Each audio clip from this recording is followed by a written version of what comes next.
C'est parti pour remplir la playlist en route vers l'OSCP. On va donc s'attaquer à la machine photographeur de Viniviera sur le site de VolHub. On peut voir que il y a deux flags, user.txt et proof.txt. On peut voir sur la miniature que c'est de l'Ubuntu. Bon, c'est pas bien grave, ça se découvre même sans. Donc là, j'ai la target qui est lancée sur une autre VM. Je vois qu'il y a aussi deux autres utilisateurs. Il y a Agi et Daisa. Je vois que c'est l'Ubuntu 16.04. Mais ça, encore une fois, c'est pas bien grave. On va trouver toutes ces informations tout seul. Et on va pas utiliser ces informations qu'on sait à l'avance pour l'attaque. Il n'y a pas besoin de savoir ça. Donc, on a tout sauf l'adresse IP. Pour trouver l'IP, c'est simple. J'ai un premier script qui va m'afficher toutes les adresses IP sur mon réseau avec le nom de la machine.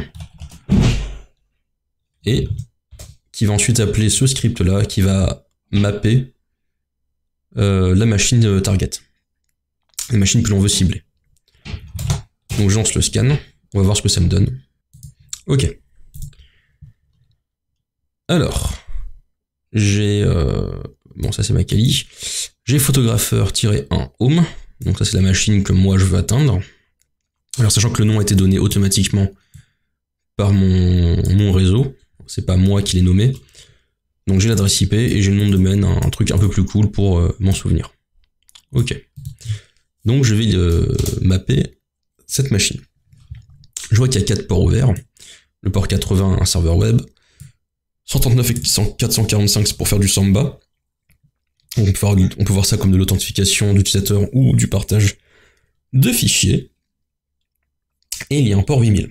Alors pendant qu'on va analyser tout ça, je vais refaire non pas celui-là, le deuxième script port enumeration, donc qui va nous afficher tout le texte ici, mais je vais l'enregistrer cette fois-ci dans un fichier nmap. C'était quoi, c'était .home, pour avoir le fichier sous la main si jamais j'ai un doute et que je veux revoir certaines informations. Donc j'ai bien peur sur le port 80 serveur web. 139 et 445, c'est bien du Samba. Et sur le port 8000, j'ai un autre serveur web. Ok. Ensuite, je vois que Nmap a lancé des scripts sur Samba. Donc il a fait un peu de discovery. Alors pour lui, l'OS c'est Windows 6.1, mais le logiciel c'est Samba pour Ubuntu. Bon. Peut-être qu'il y a un petit raté, c'est pas grave. On sait que c'est l'Ubuntu. Sur la sécurité. À la limite, c'est pas bien grave si on pense que c'est du Windows. Quoi qu'il arrive, c'est Samba, on va l'attaquer comme on peut. Donc, account used, c'est guest. Donc, c'est le compte invité qu'on peut utiliser sans mot de passe. On voit qu'il s'est authentifié avec un niveau d'utilisateur et on voit que le change response a été supporté. Donc, on peut se connecter à Samba en tant qu'invité. Et ben, je propose qu'on commence par ça. On ira voir les sites après. Là, on nous dit directement, tu as un serveur Samba avec lequel tu peux te connecter sans mot de passe en tant qu'invité. Bon, bah, allons voir. Donc, on va faire appel à SMB client. Pour l'instant, on va juste lister les informations. Donc, c'est photographeur 1 en home. Je ne rentre aucun mot de passe. Et j'arrive à lister les répertoires partagés. Alors print, driver printer, on s'en fiche. Le répertoire Samba Share, qui peut nous intéresser, on a Samba Ubuntu, bon bah ça peut être intéressant. Et IPC, bon c'est le service qui nous sert à nous connecter en tant que guest. Bon, on peut aller voir un tour, voir s'il y a des trucs intéressants. Normalement non. Donc, je rappelle la commande. Je ne veux plus lister, je veux m'y connecter. Et donc là je dis, je vais y aller comme sur le répertoire Samba Share. Je n'entends aucun mot de passe et je me connecte. Alors je liste, j'ai deux fichiers, un fichier texte et une archive zip. Donc on va récupérer les deux. Voilà. On peut aller voir ce qui se passe sur l'IPC, mais bon normalement il y a rien. Voilà. Et effectivement bon je ne peux rien faire. Bon. C'est pas grave, j'ai deux fichiers. Je vais donc créer un répertoire SMB, récupérer ce que j'ai téléchargé dedans. On peut commencer à dézipper l'archive. Voilà. Donc j'ai un répertoire WordPress qui contient des fichiers de WordPress et un fichier texte qui est un email. Je peux voir que j'ai donc maintenant deux utilisateurs, j'ai deux logins. J'ai Agi et j'ai Daïsa. Donc là c'est bon, on commence à remplir les informations qu'on avait récupérées grâce à l'interface graphique de la machine virtuelle. On a les utilisateurs. Donc Daïsa et Agi. Je vais donc enregistrer ça dans un fichier. Voilà. Comme ça, si j'ai besoin, je me rappelle des logins. Et donc, ça nous dit, donc de la part de Agi vers Daïsa, ou Agi d'ailleurs, allô Daïsa, ton site est maintenant prêt, n'oublie pas ton secret, my baby girl. Qu'est-ce que c'est mignon, tant d'amour. Bon, ok. Allons voir le répertoire WordPress.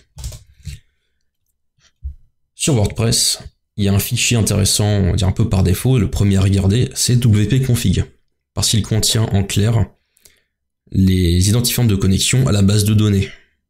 Alors on va voir.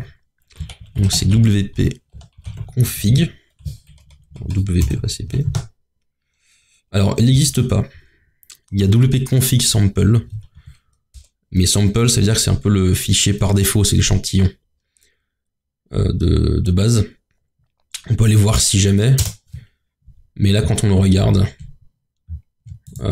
on peut voir, voilà, donc c'est ici normalement qu'on a des informations en clair, mais bon, database name, nommé des banques code et Dadosaki, donc le nom de la base de données ici, la banque de données, ok, db user, nommé des user Jiwaki, donc le nom d'utilisateur, db password, Seniaki, bon, c'est du truc par défaut, c'est l'information par défaut, donc ça nous intéresse pas du tout.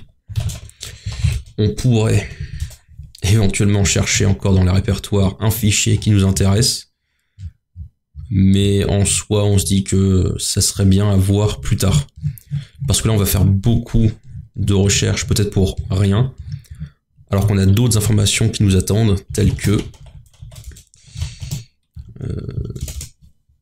les deux autres ports, le port 80 et le port 8000. Donc on va sur Firefox, on se connecte, donc ça c'est le site sur le port 80, alors qui est très joli, très design, très coloré, et on va aller sur celui sur le port 8000, qui est très épuré.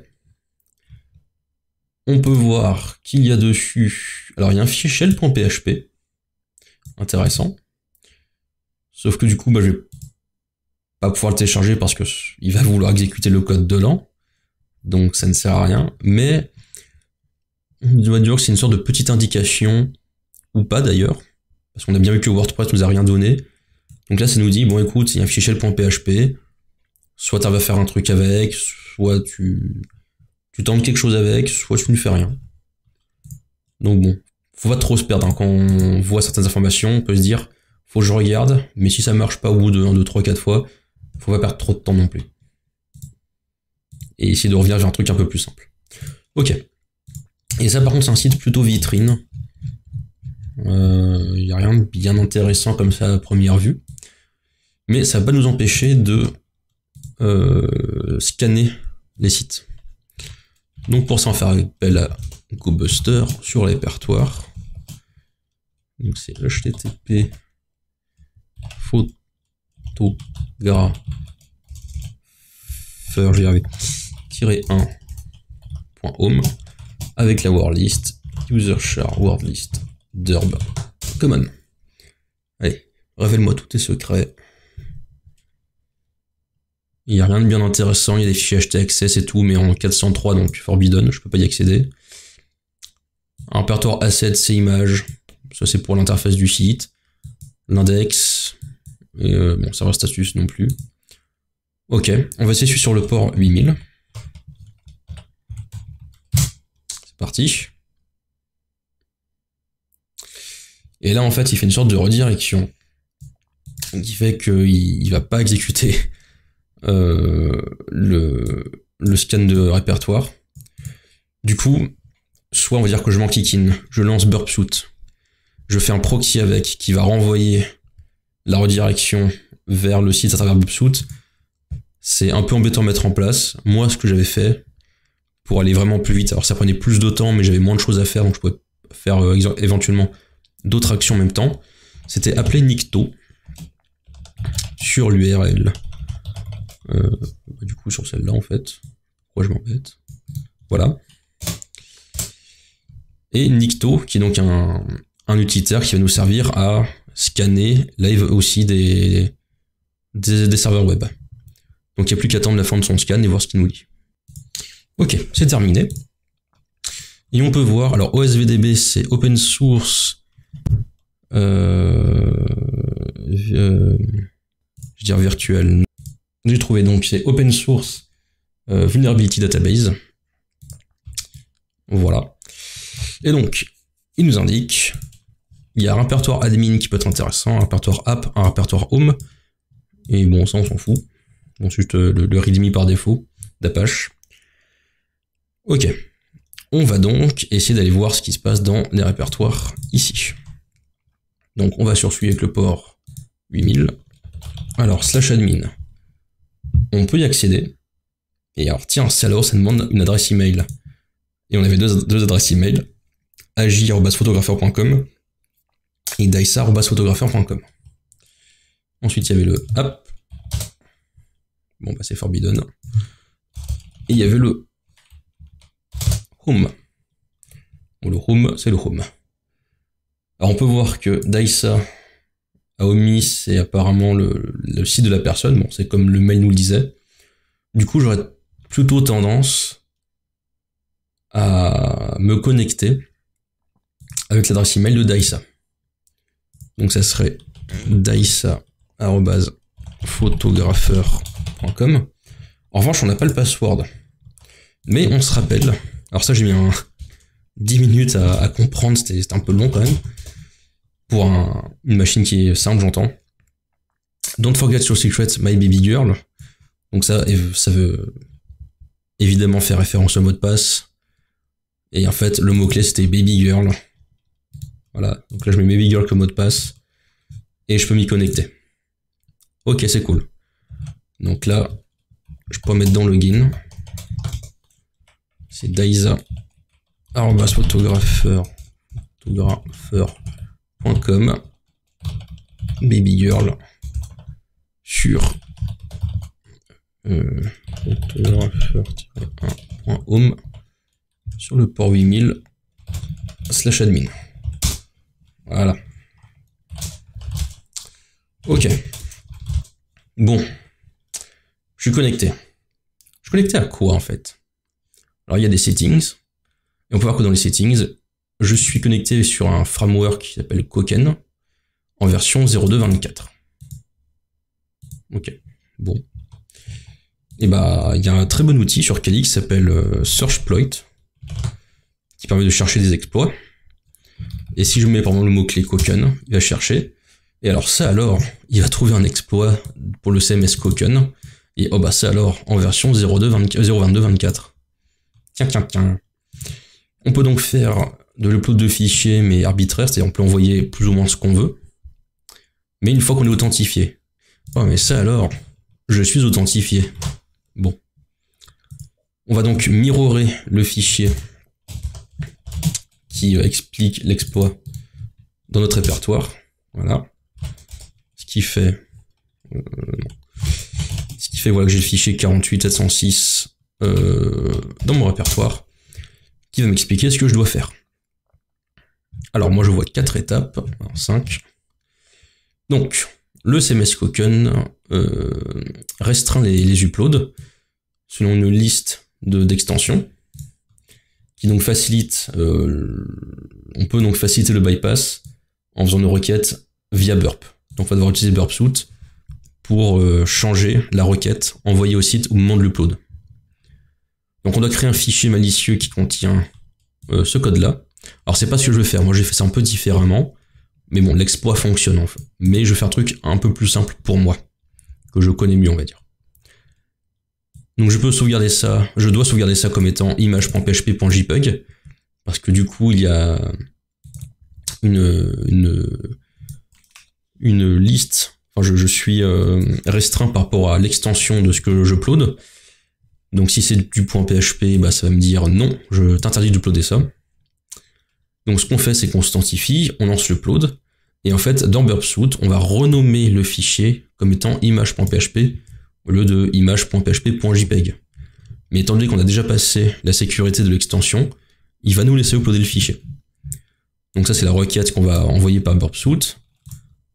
Donc on voit bien qu'il a changé ici et ici image.php.jpeg en image.php. Et ensuite ça nous dit sur le CMS de Cooken, tu peux trouver l'adresse du fichier, donc on va exécuter le fichier à distance pour faire un reverse shell. Donc moi ce que je vais faire, c'est récupérer de quoi faire du web shell, du reverse shell, avec celui en PHP, celui que j'aime bien, c'est PHP reverse shell, que je vais nommer rshell.php. Je vais le modifier, alors avant, il me faut une adresse IP, donc c'est .22, rshell.php, je le modifie, 192.68.22. Le port, je vais mettre un truc un peu bidon. Voilà. Ok. Je dois le renommer comme rshell.php.jpeg. Je vais lancer burpsuite. Voilà. On va attendre. Voilà, c'est bon, je l'ai lancé. Oups. Donc, je vais dans librairie. Je vais relire ce qu'on doit faire. Donc, le fichier, ça c'est fait. On va dans librairie. Librairie panel, on fait une porte contente. Et on envoie la requête pas burpsuite. Alors, je vais donc me connecter au proxy de burpsuite comme ça, avec ce petit plugin Foxy Proxy. Voilà. Je fais une porte contente. Je vais chercher mon fichier shell. Et voilà, il est ici.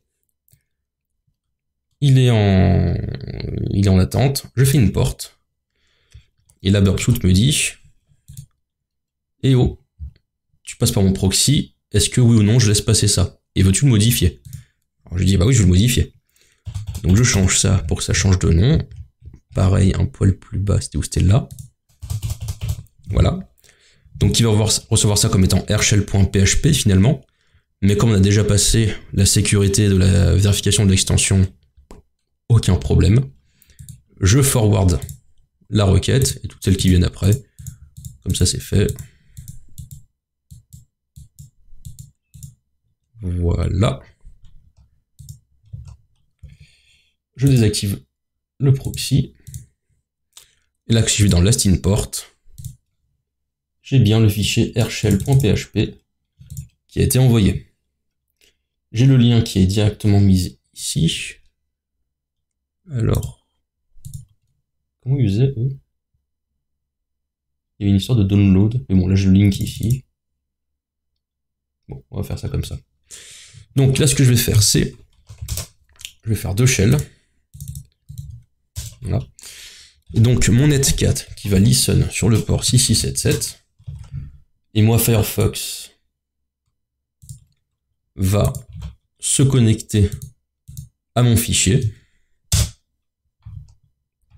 Il va donc exécuter le code PHP qui me renvoie mon shell. Et donc là, je suis bien connecté sur la machine photographeur. Et j'y suis avec le compte wcubedata. Ça, c'est normal. Alors, ce que je vais faire, c'est appeler Python pour avoir un meilleur shell. Donc, je vais exécuter la commande import pty et je vais spawn un shell bash. Voilà. Ok. Maintenant, on voudrait voir comment monter en privilège. On a réussi à accéder au shell, comment est-ce que je monte petit à petit pour devenir root. Alors d'abord, on va aller dans /home, on va regarder ce qu'il y a, on va voir quels sont les utilisateurs. C'est alors qu'à surprise, il y a Agi et Daisa. Alors allons dans Agi. Donc j'ai rien de bien intéressant comme ça. Pas de tri. Non. Il y a un répertoire share. Et en fait, c'est tout simplement le répertoire où on a téléchargé nos fichiers. Bon. Alors je peux essayer d'aller voir dans documents, etc. Mais il n'y a vraiment rien de rien. Bon. Allons dans Daisa.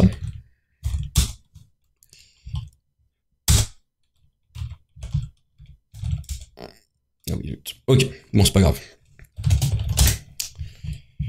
On a donc tous ces répertoires. Alors si je fais ls all, tout est vide. En revanche, j'ai le fichier user.txt que je peux lire. J'ai le droit de lecture dessus. Ok. Donc c'est bon, j'ai réussi la moitié de la machine. J'ai le premier flag, il me manque le deuxième. Là, ce que j'ai donc ensuite fait, ce qui se fait souvent sur les machines, en tout cas sur Linux, c'est rechercher un exécutable, mais qui est ce qu'on appelle avec un SUID. C'est-à-dire que là, si je prends les permissions de ce répertoire, voilà, même de ce fichier, on peut voir que c'est du RWX, RWX, RX. Donc root, il a tous les droits. Ceux qui font partie du groupe root ont tous les droits. Et les autres, ils ont juste le droit de lecture, d'exécution. Ok, mettons. Et bah, un fichier qui est SUID, avec root par exemple, c'est-à-dire que quand je vais exécuter ce fichier, ici il n'y aura pas un X, il y aura un S. Alors ici, si du coup en exécutant, je vais avoir les droits de celui qui possède le fichier. En revanche, si c'est GUID, donc c'est groupe ID pour l'exécution, j'aurai les droits d'exécution auquel le fichier appartient en tant que groupe, enfin auquel le groupe, à partir duquel le groupe possède le fichier. Donc là, ce que je vais commencer par le SUID, donc les fichiers que je peux exécuter, et qui donc ont un S ici, c'est-à-dire que quand je vais les exécuter, je vais l'exécuter comme étant une autre personne. Et moi, ce que je veux, c'est exécuter un fichier comme étant root. Je ne sais pas encore lequel, donc je vais faire la recherche. Donc là, pour aller plus simplement, je vais sur la racine de la machine. Enfin, pour que ce soit plus clair dans ma tête. Je suis pas obligé de faire ça. Je vais donc chercher, depuis là où je me trouve, c'est-à-dire la racine, un fichier dont les permissions, de mémoire c'est 2000, ou 4000 d'ailleurs, on va voir. Donc je cherche SUID dans le manuel de find. Ouais, je peux voir que donc le permission de 4000, ça va me donner, bon, toute cette commande fait de l'écriture, mais le -permission -4000, c'est ce qui me permet d'avoir les fichiers qui peuvent être servis à être exécutés en tant que quelqu'un d'autre. Donc je fais -4000. Et étant donné que je vais faire de la recherche de façon récursive, même dans un répertoire auquel j'ai pas le droit d'accès, il va m'afficher des erreurs. Donc je dis les erreurs, tu me les rediriges dans /dev/null. Je lance la commande. Et on va attendre. Ok, il a terminé. Donc ça, ce sont tous les exécutables qui ont un SUID.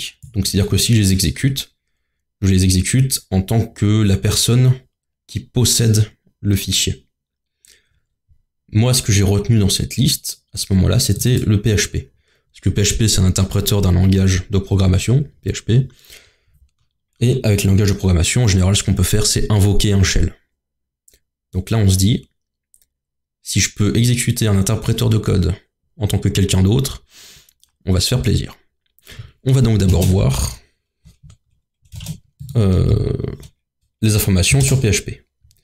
Et donc on peut se voir ici qu'il y a effectivement un S, et ça veut dire que ceux à la place du X d'exécution, donc c'est le SUID, ça veut dire que ceux qui vont exécuter ce fichier vont le faire en tant que celui qui possède le fichier, parce que le S il est dans la partie de celui qui possède le fichier, et le qui possède le fichier, c'est root. Ok. Donc là, tout ce qu'il nous reste à faire, c'est savoir comment utiliser l'interpréteur PHP pour nous faire apparaître un shell. Alors là, je me suis pas ennuyé, mais du tout. Je vais aller sur Google. J'ai fait SUID shell PHP.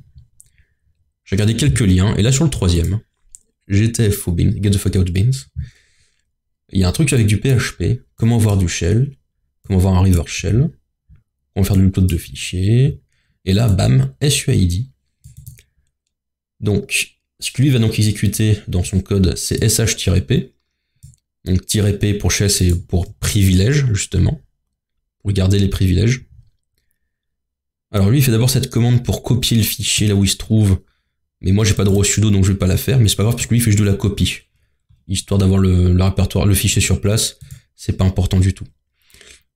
Ce que je vais faire, c'est faire l'autre partie de la commande, donc là le cmd, la commande ça sera bin sh. Donc j'exécute ça. Voilà. Et ensuite, alors parce que lui après il exécute depuis son exécutable dans son répertoire. Donc nous on va rappeler PHP. -r, c'est pour exécuter le code qui va suivre. Donc là c'est pcntlexec, donc pour exécuter un programme. Bin sh avec l'argument -p pour les privilèges. Alors moi, comme j'aime bien me faire plaisir de temps en temps, je vais pas utiliser sh, je vais utiliser bash. Et après, je vais continuer la commande comme si de rien n'était. Voilà. J'exécute. Et donc là, j'exécute PHP qui va exécuter le code donné ici. Et étant donné que j'exécute en tant que root et que j'exécute un shell en tant que root, on peut voir ici que j'ai le petit croisillon qui signifie root. On vérifie quand même, on n'est pas des bêtes. Et je suis effectivement root. Je peux donc aller dans root, lister, voir qu'il y a proof.txt, et donc afficher le fichier, qui est très joli. On peut suivre le monsieur Vineviria sur son site, et surtout on a le flag de proof.txt, donc on vient de router la machine. Et voilà. C'était donc la machine photographeur. Moi j'espère que ça vous amuse. Moi je trouvais alors très simple, mais c'est des machines Linux que j'aime bien faire, surtout quand il y a du SUID. Je sais pas, moi j'aime bien exécuter en tant que quelqu'un d'autre et voir comment je peux tourner ça à mon avantage. C'est mes petites préférences à moi. Ensuite maintenant je peux faire ce que je veux, hein. Je peux même shutdown la machine. Shutdown now. Voilà. Et là je vois la machine s'éteindre sur mon écran. Bon, vous pouvez pas le voir. Mais voilà, la machine est complètement éteinte. Et c'était très rigolo. Je vous dis donc à la prochaine vidéo.